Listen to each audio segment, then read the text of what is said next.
Okay. Hands up. 1, 2. Oh, that was way off. Welcome to the Rolling Coynes Podcast. I'm Ross. I'm Crystal. And this is episode 18, Woo. recapping week 29 of our Jiu-Jitsu journey. And if you can't tell, I'm sick again. You sound a lot better today. Yeah, I can't say I'm feeling, I don't feel as sick necessarily, but I feel worn out. Yeah. I just want to go to bed. Well, So it might be kind of a sleepy podcast. 8 o'clock. We got, I don't know. We got enough time to get whatever we have to do done and also get to bed early. Yeah. Yeah, I'm trying to go to morning class tomorrow, so I want to be in bed by 9:30. Huzzah. Yeah. I'm with you. Yeah. Well, how was your week, honey?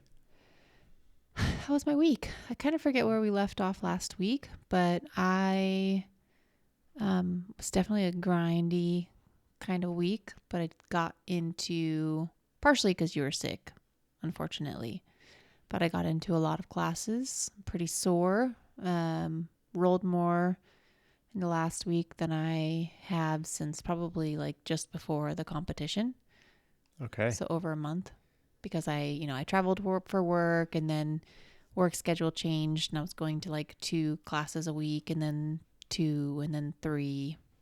And last week I went to, I don't want to try to like count it, but I think I went to 3 classes during the week, and then I did 2 Saturday classes. That's right. So Saturday morning was the women's class at our gym, and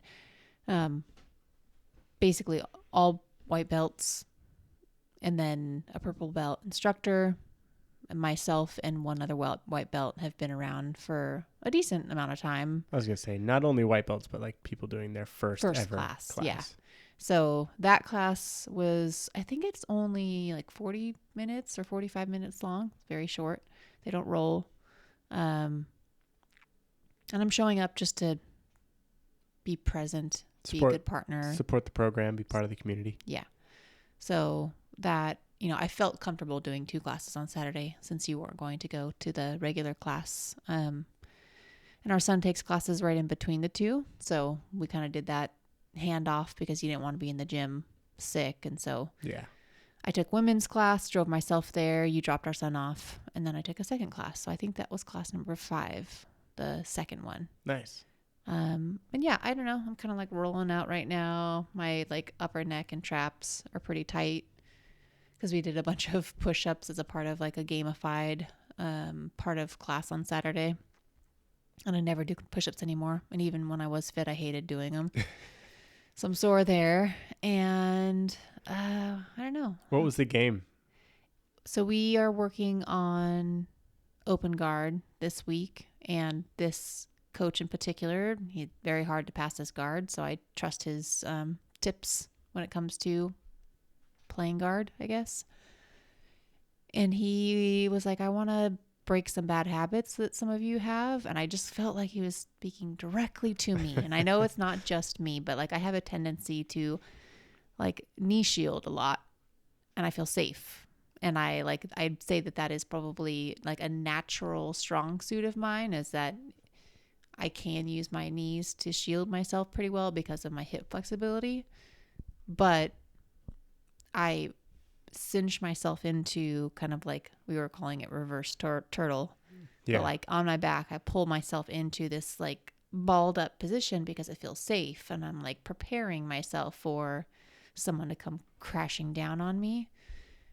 And, he was basically like, you're giving up so much real estate. The length of your legs in real estate when like you should be trying to fend, and not just me, but new people mainly, but also other people with bad habits. Like you should be using your legs to keep someone away from you for as long as possible.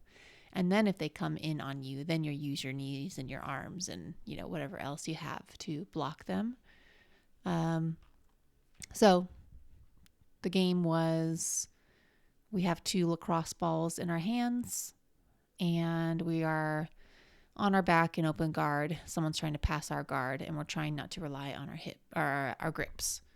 And if someone passes your guard, at the end of the kind of switch, you do 10 push-ups.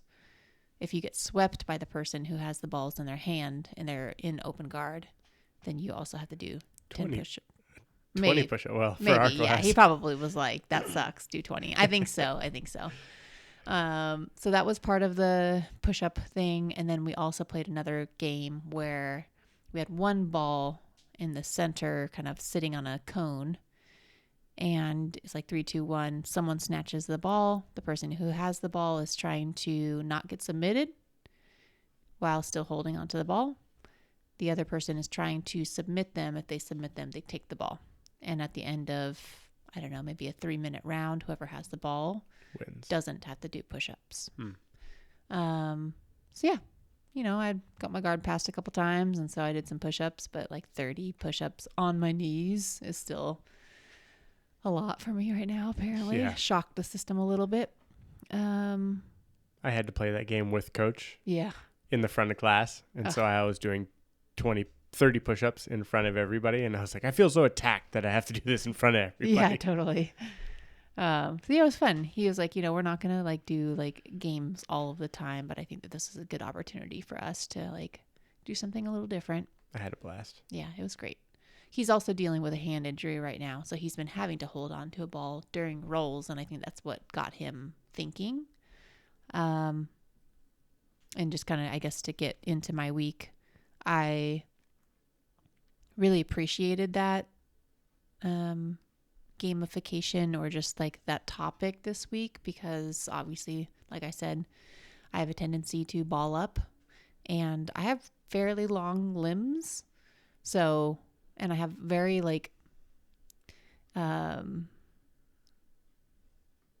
weird feet. How do I put this? I don't think your feet are weird. No, but like I have very like nimble feet. Like I can like grab stuff with my toes.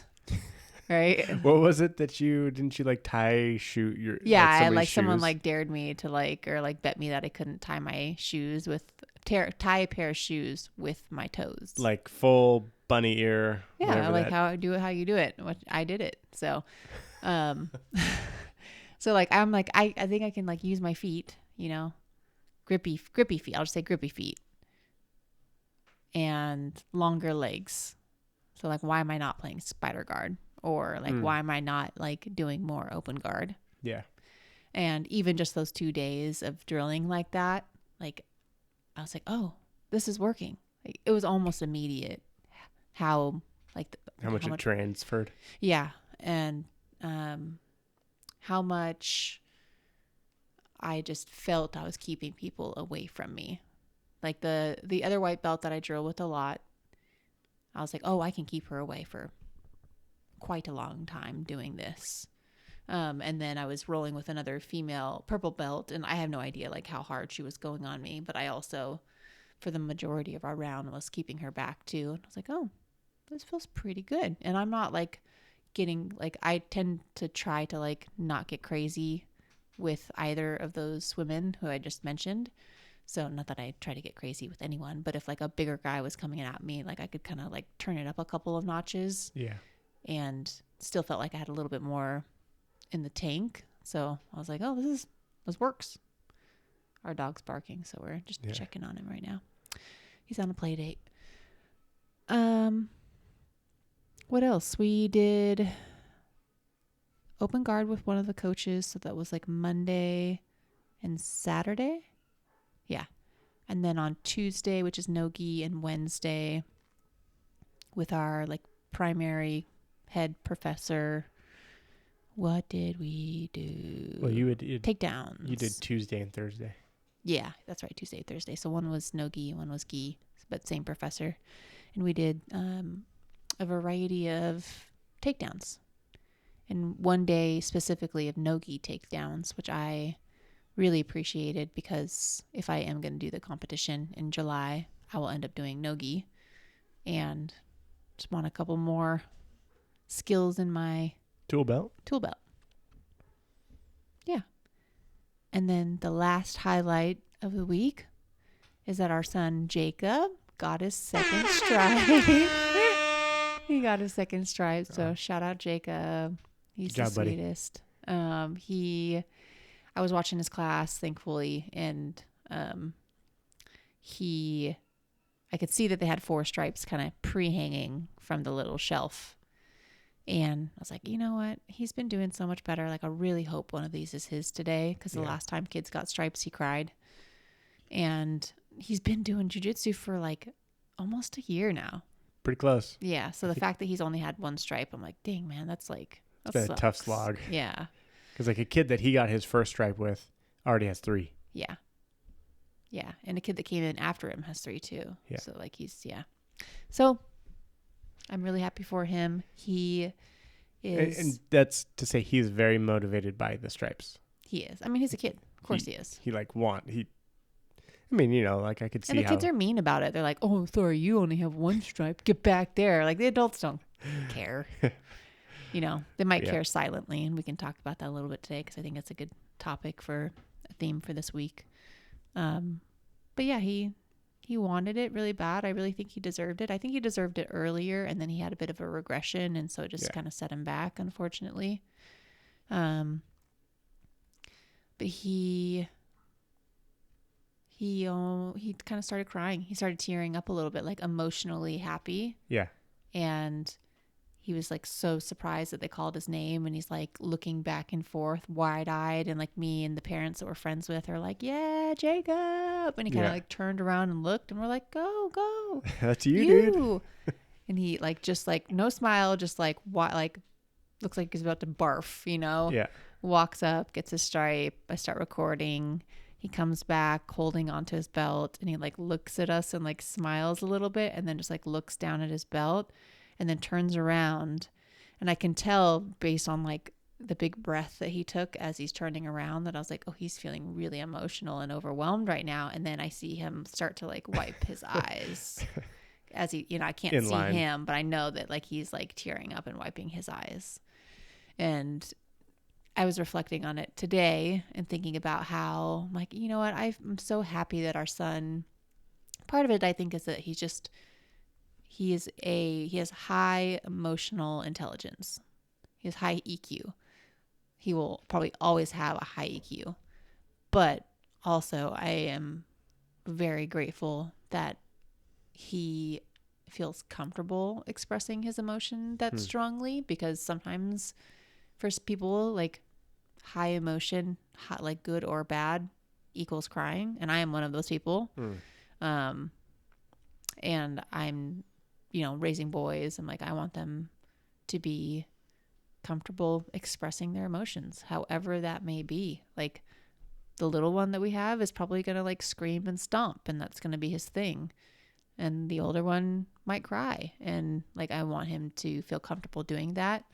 The only time we ever have to check him is like using tears as a manipulation technique. Crocodile tears. Yeah, which he does sometimes.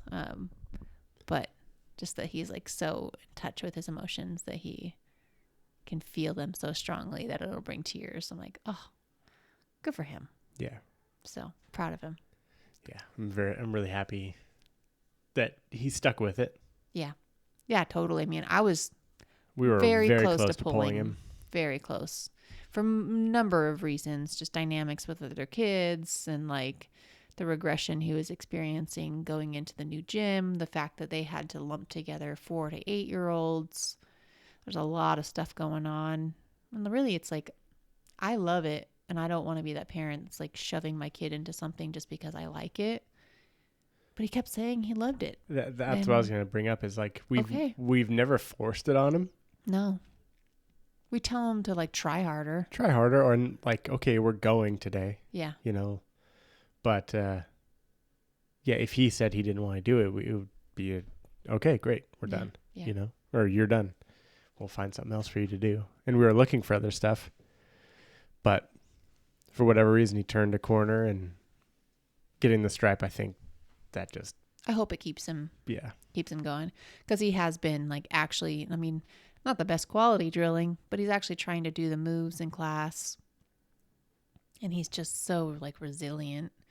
Like, get him partnered up with this kid that's like 8 years old and 30 pounds heavier than him. Chucks him around. Yeah, but he's such a good sport. I mean, for instance, like, he's only ever cried, I think, twice in the almost year he's gone. Yeah. And one time is because he was like in the warm up, he was getting a little too overzealous and fell on his face, like onto like He actually hurt like got a himself. bloody nose, you know. Yeah. And the other time he was just kind of like, I can't remember what. He missed warm up and he melted down. For me, at least, he cried once. So maybe and he 3 times. He like just couldn't pull it together, and we just left. But there's been other kids I've witnessed who like come up to their parents and they're like furiously crying. Yeah. During class, I hate this. This is so stupid. I don't want to do this. Can we just go? Mm-hmm. You know, it's just like, whoa. If Jacob ever blew up like that, I'd be like, yeah, say I hate this. He also just like doesn't have that terminology in his language. So yeah, he's definitely not. That's not in his vernacular. But yeah, that'd be a no-brainer. Yeah, but yeah, no, he's doing good. He's doing better, and he's making friends, and you know, he's been curious about me competing, which is interesting. That was funny in the car. Yeah. Do you remember how he asked? He said something about like, well, he had a really hard time phrasing his question, so he's like, you know? But basically what he said was like, why did you choose to compete? That's what it was, yeah.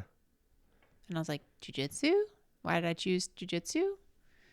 Yeah, why did you compete? I was like, oh, interesting. And so like before digging in a little deeper, I wanted to answer for him. He might have even said like, why did you do the competition? Yeah. Something like that. Yeah. So I told him, you know, I wanted to be able to test myself against other people who are women and similar size and experience as me, because there aren't a lot of other people like that in my gym. And I like athletic things and I like challenging myself. You know, I kind of gave him my spiel. And then what did he say? We were like, are you interested in competing? Not until I'm like 11 or 10, I think you said. Yeah. Like, well, that's fine. Yeah, it doesn't have to be an Not age. as a 5-year-old. Maybe as a 10-year-old. Yeah. It's so funny. It's like, it doesn't have to be an age. It's more of like a when you enjoy rolling. Yeah. I think that's really it. Adults, kids, if you really enjoy rolling, compete. Then compete. Yeah. If you hate rolling, then like the adrenaline that comes with a competition and rolling and the possibility of getting beat. More than likely, they won't like it. Yeah. Probably won't like it. Yeah. So that's my week. And then like, you know, the part of Jacob's week that I experienced. Nice. Yeah. What about you? Well, I went Monday night, Tuesday morning. And you those got 2 were classes in. That's good. Well, and Wednesday night. Okay. So I got to do Monday and Tuesday, which is the turn and burn, as Mm-hmm. I call it, where you go in Monday night and show up next Tuesday morning. Mm-hmm. And it was with the same coach who was having us hold the ball in each hand. So I got to do 2 of those classes. Yeah. I'm trying to think of what, like, I had a blast in those classes. Like, I had a ton of fun. Like, I was like, for the game where you had to like grab the ball, and if you had the ball at the end when, you know, the round was over, you won. Like, I was like sprinting in, diving, grabbing the ball, and the other like guys I was rolling with were like, what are you doing? Yeah. You know, I was like, yeah. Oh, I thought we were having fun. Yeah. You're more awake than them. I'll Yeah. just hope it was that, you know. The morning class isn't very spunky. There's a couple people, if you're, you know, there are a couple of people I can think of who would have had just as much fun with you. Yeah. So that was kind of, that was funny. I just totally went into it. I was like, yeah, I like this. uh-huh. I mean, thinking about it, I don't know if this is just like interesting or not, but I wish I would have thought about the step over, because I was having this issue where I would be like putting my feet on my opponent, either the hips or biceps. And eventually it was pretty inevitable. They would just like collapse my feet together and then just like shove my legs down and then like pass. Yeah. But in the show notes, there's a link to Rory Van Valt, or I can't remember what his last name is. Anyhow, their How to Suck Less at Jiu-Jitsu playlist, and in one of the videos, they talk about the step over in open guard. Mm-hmm. So you like, as they're trying to pass your guard, if they grab one of your feet, you step over with the other foot on their far shoulder Mm-hmm. to then square yourself back up and regain your guard. And I feel like that, I wish I had one more opportunity to do that class, to practice that. Yeah. That could be a good thing for us to practice drilling. You know, because like thinking about it, I was like, oh, I don't want to like kick anybody in the face. But I feel like that would have been really helpful in attempting to maintain my open guard, because I would just get collapsed and then just climbed like a ladder. Mm-hmm. And it seems like, I don't know of any other move where you can square yourself up without giving up space, I guess. Yeah. Yeah. But I had a lot of fun this week, for whatever reason. So in the warm-up, we were doing this thing where you would lay on your back and your partner would put their feet by your shoulders. So they're looking at your feet. Mm-hmm. They're trying to pass your guard, and they come all the way up to your head. Yeah, that's what it was. Yeah, it was Toriando all the way around up to your head. Mm-hmm. And then you cross your feet, put it on their hips, and then you kind of do like a little berimbolo spin to get yourself squared up and reestablish your open guard. Mm-hmm. And doing that helped me connect the dots to the half Granby. And so while rolling, I've been playing with giving up my back, essentially. Mm-hmm. And upper belts just absolutely jump on it and choke me. Yeah. But sometimes I'm able to get into turtle, and then from there kind of booty bump and half Granby into close guard. Mm-hmm. And I pulled it off on 1 or 2 white belts this week. Well, like you have very strong lower body, so it's like you're like finding things that will work for you, you know? And it just felt cool. And like the coach saw me do it and he was like, oh, fancy pants. Yeah. And then, you know, so yeah, that was really fun. It was like kind of doing something where I was like, I'm doing jiu-jitsu. Mm-hmm. Anytime you get inverted, right? Yeah. Yeah. I don't know if you were able to practice it, but our professor showed an inversion drill. We could probably do it at home too, but where you like put your feet up on the wall and then you kind of like cross your feet over, and then you practice inverting using the wall as your hip, your opponent's hips basically. And I was like, oh, I need to do this more, because I realized with the inversions, I was like, my flexibility is stopping me. Oh. Because I'm like, I've always been really stiff in my mid back. And so like, even when I was like coaching gymnastics, I had really good hip flexibility and I had like very little back mobility. And so in order to like really get into that inverted position, like you're pretty hunched and curled over. Yeah, I'm there. Watching these episodes back, I'm like, oh my God, my posture is terrible. But it's like this little shrimpy. But like not in the good way that you need to for the inversions. Like I have like a nice, a bad normal round to my back. But in order to like really like do the inversion, there's like a bending, a folding of the like torso and hips that I'm like not flexible enough to do. So when I do my inversions, I kind of like end up like 2/3 of the way into the position that I'm supposed to. Like, it's like I land, like I'm doing it, but I'm doing like 2/3 of a circle. I'm doing like a half moon instead of a full moon. So anyway, it's something to practice. Yeah.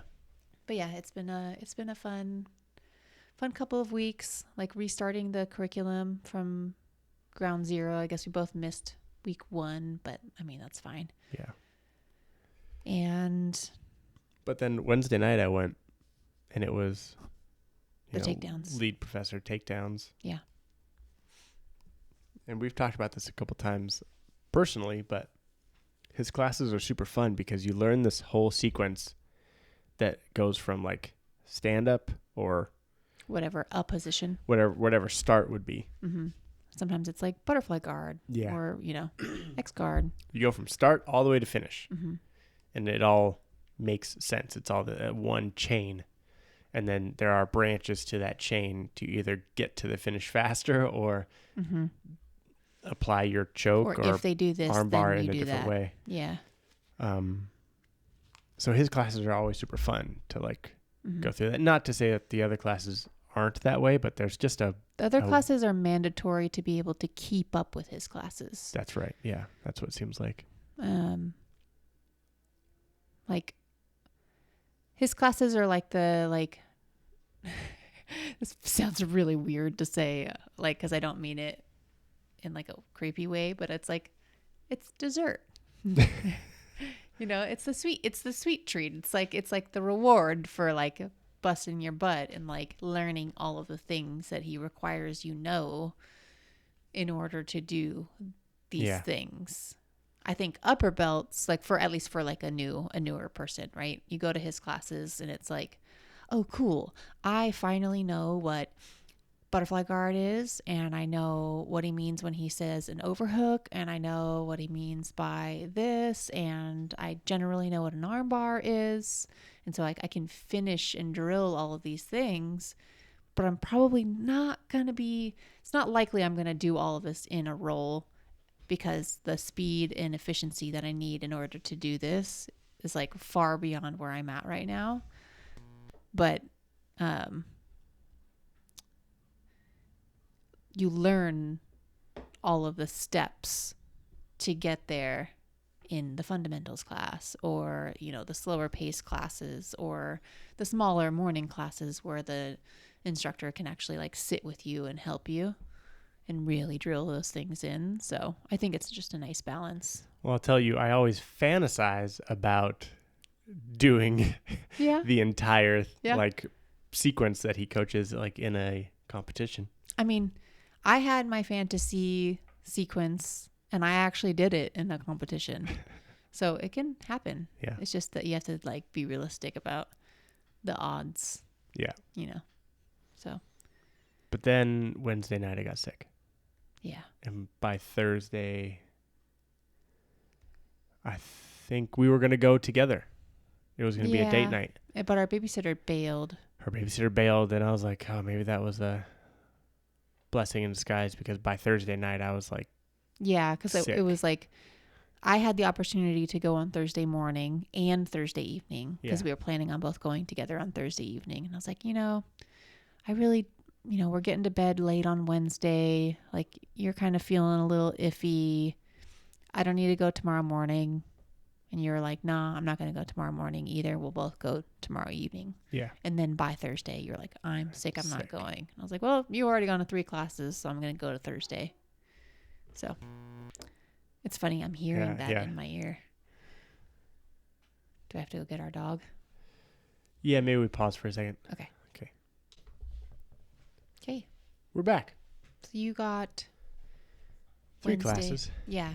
And then normally one of us tries to go to Friday morning class just because it's 6:30. Fridays are usually a little bit more chill for me at work, and I'm hoping that, at least in the near future, I can work from home on Fridays. But there was no Friday class. So, yeah. And then I went to the 2 Saturday classes. I have 2 things that I'd like to chat about. Yeah, what do you got? I'd say start off with, I don't know, a high and then a more serious conversation. But I think that both of us have been getting kudos or pats on the back for learning lots of jiu-jitsu lately. Really? Yeah, I've had a couple of people being like, so-and-so, you know, Ross is doing good. And one of those people is like the most golden retriever of humans ever. And so he's just like the friendliest dude. But he's like, but I remember someone else being like, wow, you know, Ross is doing good. He's, you know. So I think that our hard work is recognized, which feels good. Cool. I was chatting with someone on Saturday and saying something like, yeah, you know, I got a takedown in the competition, but like it was pretty sloppy. Because I was talking about how I wanted to get better at stand-up game and takedowns. And he was like, I don't know. I mean, I hear you're doing pretty good, or something along those lines. And then one of our other coaches who is one of the like co-owners of the gym. Was just I rolled with him for the first time in a couple of months, or maybe a month. But he was like, "You're getting better." He's like, "Have you rolled with Ross recently?" It's like, "No, we haven't been able to do any classes together." And he's like, "I want you guys to roll, and I want to see." He's like, he wants to pit us against each other. I don't think that he has rolled with you for a while though. So I feel like if we end up rolling at the gym, there's going to be a crowd. I know. Like people are going to start gathering around. They're going to stop their rolls. They're going to have to choose sides. Yeah. Yeah. But yeah, it feels good. I mean, I'm very self-critical, and so I definitely had those moments of, am I actually getting any better? But hopefully people aren't just saying things to be nice. So, a little bit of that, probably. Well, I mean, it's nice that people say nice things. Yeah, totally.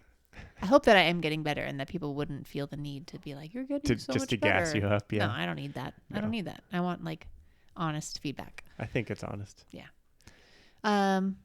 The more, I don't know, serious or just like real topic that I wanted to bring up is, I can't put it into like one sentence, but in this last week, and I know we talked about it a little bit last week or the week before, but I have been experiencing firsthand how challenging it is to, I guess I'm thinking like in my head, and it doesn't really matter right now, but it's like to stripe or not to stripe. Okay. Because we have a classmate, teammate who has been very vocal about struggling with not feeling recognized. This person I'm close with. And then I know that there are other people I've heard firsthand. Just about every other white belt struggles with like, well, that person got more stripes than I did, but I've been here longer and I've done this, but I haven't been recognized. I feel my own sense of like insecurity because I know how hard you are working or other people are working. And the fact that I got my third stripe recently, like it made me feel insecure about the fact that I got a third stripe when other people who have been around longer haven't. So I'm like, why do I deserve this if they haven't had? Like it goes both Heavy ways. weighs the crown, yeah, honey. It goes both ways. And I was talking to one of my classmates about it, and I truly believe this, and I hope that I would be able to feel the same way if I were in their shoes. But I was like, it's kind of dumb. Like the stripes are stupid because they're there to retain clients more than they are to tell you how well you are at doing or how well you are doing at jiu-jitsu. And I wish it was just white to blue to purple to brown to black. But the journey from white to blue, and I said the journey from white to blue is long, and they would lose a lot of people if they didn't stripe. And the person was like, well, so-and-so got their blue belt in only this long. And, so I think that there's still even the comparison of how quickly you can get a belt, and how people still feel that that's fair or unfair. But I think we have to have some grace and I don't know if it's sympathy or empathy for I'll just say grace for our coaches and the people who run the gyms. Siding with the bank robbers, are you? Because it is so hard to keep track of. Like if you're lucky enough to have 50 white belts in your gym and roughly every 3 to 6 months, each one of those should get a stripe, but it should be based on skill and like all these little things. Like how are they supposed to keep track of it and make sure that it is like fair? Yeah. When, some days you miss stuff and some days, that's why like the attendance based gyms were like, I'm not dealing with this anymore. You got to have 30 classes per stripe or we're just going to make it simple, Yeah. Well, I mean, gosh, Gracie was like flirting with implementing that right as we were leaving. Yeah. And I think it's because there were some squeaky wheels. Yeah, and just I don't know. It's unfortunate because I do feel like when you're ready for a blue belt, they'll give you a blue belt. So That's no lie. yeah, I think it's also like, and I know I'm talking a lot. I'm curious what your opinion is, but it's one of for a lot of adults, it's one of either the first in a long time or one of the first experiences where you like get measured in this way. You know, there's like a visual marker for how well you're doing. I don't know. Unless you're like in the military or, you know. Sure. Yeah. Like, I don't know if I have a real opinion on how it should be implemented. Mm-hmm. Like, I don't know how I could do it better. Yeah, totally. There's, like, nothing comes to mind to me. I'm like, I don't know how I'd do it better. Yeah. It seems... It does seem like a bit of a marketing trap, Mm-hmm. right? To keep people in. Yeah. Because you can't separate the client, right? Like the service base part of it from the whole thing. Like maybe if we weren't paying and we were just showing up, Yeah. right? Then I would just be, maybe it would change things. Mm-hmm. But since money is involved, now it gets weird. Yeah. Really fast. Yeah. If It they gets see really that you're weird like really on the fast. verge of leaving, they might give you stripe. Yeah, who knows, right? Like Yeah. we're all human. Yeah. And nobody wants to hurt people's feelings. And like, so I don't know what goes into, I'm so new to all of this. I've never met a black belt in jiu-jitsu before, not that I know of or have talked to, or that has owned a gym and opened up to about what it is like managing and being the tip of the spear Yeah. of a gym. Like I have no clue what it's like. Yeah. The only thing we know is CrossFit. Yeah. And we've talked about CrossFit where like you got to put your name up on the board, but some days you could just put a smiley face and it's whatever. It's like, and you have your own notebook tracking your own PRs and it's up to you and it doesn't matter. And as coach, which I would be up there writing, if somebody said, yeah, I got blank DD blank, I'd be like, do you want the RX? Is that, Did you do it as prescribed? Yeah. Yeah. Sure. We know all you shave reps, whatever, you know, it's like, it doesn't matter, you know, like you're only cheating yourself. Yeah. And maybe that's what it is. It's like, if you're going to get so distracted coming into the gym by the belts and waste your energy, I'm too tired and I'm trying to focus too hard to like bitch and whine about if I'm getting my belt or not. I mean, it could be I know that it is not as deep as this, but like there has to be a little piece of it too, where it is like a bit of like it's a trap. It's like a little, it's the carrot. Not carrot, but in like it's like poisonous carrot.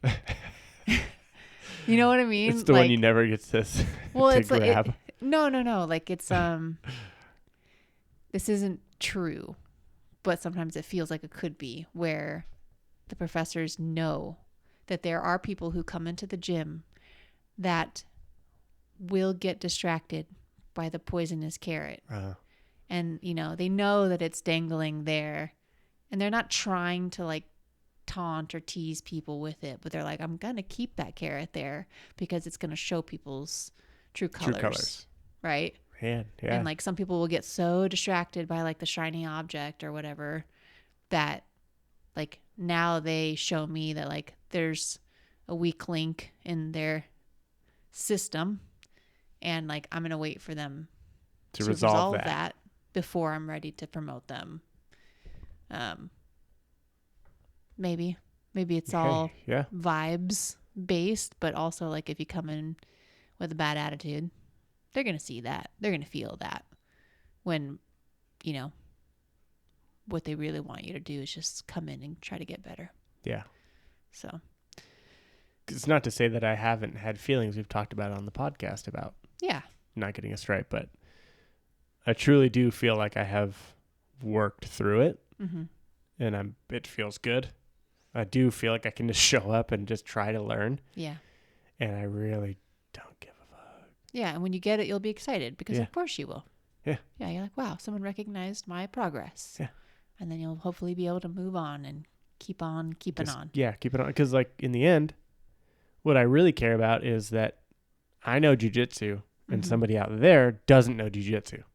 Yeah. So that when they want to tussle, Yeah. I can like, what is your I can ultimate handle goal? it. One thing that helped put things into perspective for me was, like, if you think 2 belts ahead.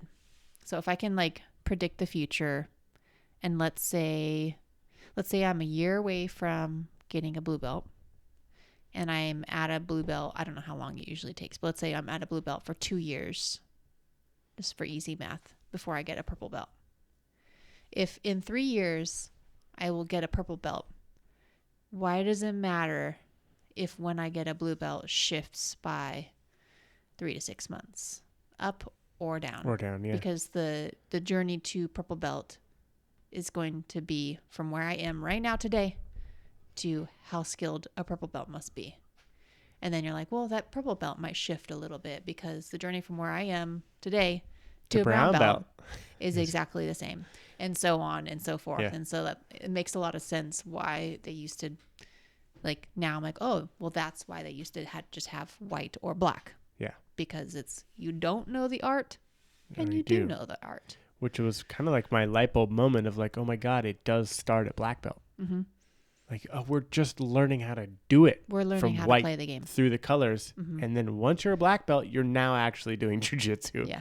Yeah. And it actually does start. Yeah. And unfortunately, there's not a ton of other black belts around.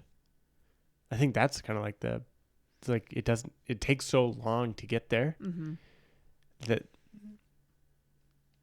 like, you could probably go, like, obviously there are a ton of black belts out there. Yeah. But, like, in a gym, Yeah. you know, you don't get to go and, like, do class with only other black belts. Mm-hmm. How often do you get to do that? Totally. Yeah. Yeah, that's a good point. So, I don't know. I'm saying this out loud so I can play back for myself when I'm all frustrated about something, right? But, I mean, in the end, I just want to get better. And I think that for me and myself, I know that in order to gauge my progress, in order to gauge my progress, it's waiting and trusting the professors. Yeah. And competing. Yeah. I mean, and have fun practicing in the middle. Yeah. And, like, yeah, find your people you enjoy practicing with. Mm-hmm. Be grateful. I mean, don't do something if you don't like doing it. Yeah, like, why? And, you know, that kind of comes to the maturity, I guess, of it. That was another thing that I want to, moving forward. Mm-hmm. We watched, Horian Gracie? I think it's Horian. R-Y-R-O-N. Horian. Anyway, he was talking about mount, basically, like, and mount escapes. Mm-hmm. And in his spiel, he was saying, like, get choked out. Like, it's okay. If you're in class, relax. If being mounted stresses you out, you're going to be stressed doing jiu-jitsu a whole lot. And if you're stressed, you're probably not going to be very good at jiu-jitsu. Mm-hmm. You need to relax, right? Like, I can't remember what, like, the saying is, but it's something like, if you are thinking, you're late, and if you're late, you use strength, and if you use strength, you gas out, and if you gas out, you die. That's in, like, the Jiu-Jitsu University book. Yeah. And Horian was saying something very similar. Like, if you are way too, like, focused on escaping mount, like, right away, and you're just, like, putting forth all this effort and strength and explosive energy, and you're not, like, settling yourself down and trying to, like, react and find your moment, you're going to, like, gas out and be very, like, burnt out all the time. And the way he was kind of coaching this one sequence was, like, just like, relax. There are these fundamental things you should consider, which is, like, what they need to choke you, what do they have currently, and where are they currently, what are they going to get? What are they going to go for? Because if you are going to choke somebody, you're going to get a cross collar and then the other one. Mm-hmm. So he's like kind of breaking it down. There's like fundamental things you could pay attention to. But in that, he's like, you need to get choked hundreds of times so that you can start to see it earlier or know where it's coming from. Mm-hmm. What fun is it in the beginning learning jiu-jitsu just to like either like what I forget his name now, but like ball up, take your ball and go home, right? Like don't let him choke you, like, and just like clam up. Mm. Like, that's And not waste fun. around. Yeah, nobody's learning anything from that. Yeah. Or just like spazzing out, essentially. Mm-hmm. Like allow it to happen and have the maturity to do that and get up and say like, wow, good arm bar or good choke, like, yeah, good job, you know? And you know, he kind of tried to clarify and saying like, don't not do jiu-jitsu. yeah. Just find that threshold where you get to relax and attempt to counter what they're doing without being so focused on winning or escaping that you kind of miss the point. I could probably be better at that. Yeah. I mean, it's easier said than done because my when the gosh. fight or flight reflex kicks in, like I try not to do that. I would love to be able to be better at that because I'm definitely in the like, it's tough because you're like, I want to be able to find what for me, I want to find out what my threshold is because there's a period of time where like it would seem as if someone was about to get an arm bar and I would tap before they even like landed on their butt. Sure. I was so afraid of what that might do to my arm. Yeah. And now I'm like, oh, I can get out of this.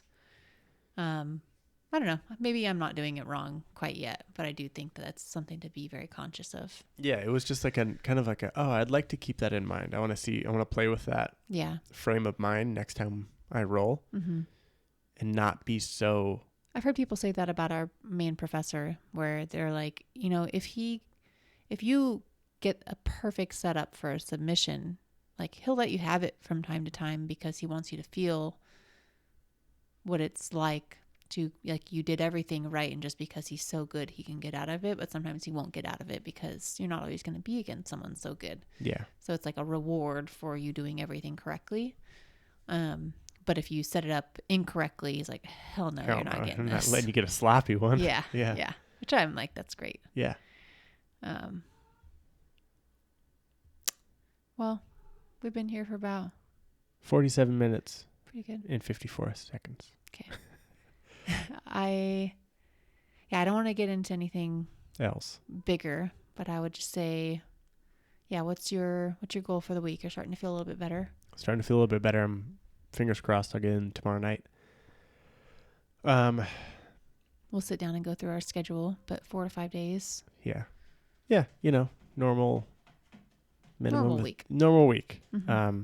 I want to try to accept death in my roles. Mm-hmm. Let it happen while also trying to do jiu-jitsu. Yeah. And then we were doing like before bed stretching. Mm-hmm. I want to continue to do that and my wake up stretching and potentially midday stretching or mobility stuff. Yeah. Because I really liked the before bed and at wake up.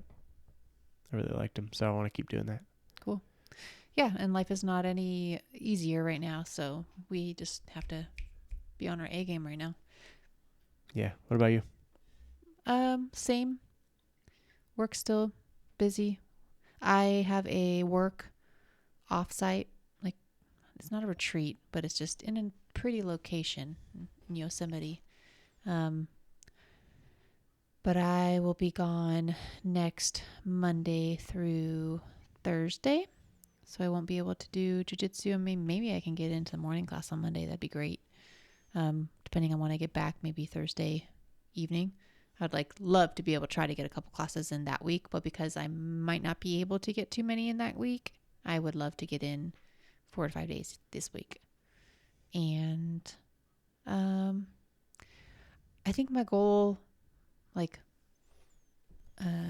spiritually, emotionally for jiu-jitsu is to stay in my own lane. Not stay in my own lane. Like focus on myself and let it be okay to focus on myself, because I'm such an empath that I worry about other people's feelings quite a lot, and it distracts from, like, I will hold myself back to make someone else feel comfortable in life in general. And I don't want to do that right now. Don't do that. Don't do that. I want to be as good as I can be and have people do the same alongside me. Hear, hear. Rising tide raises all ships. Yeah. What you said. Okay, is that it? Yep. All right. Love you, honey. Love you. Never forget.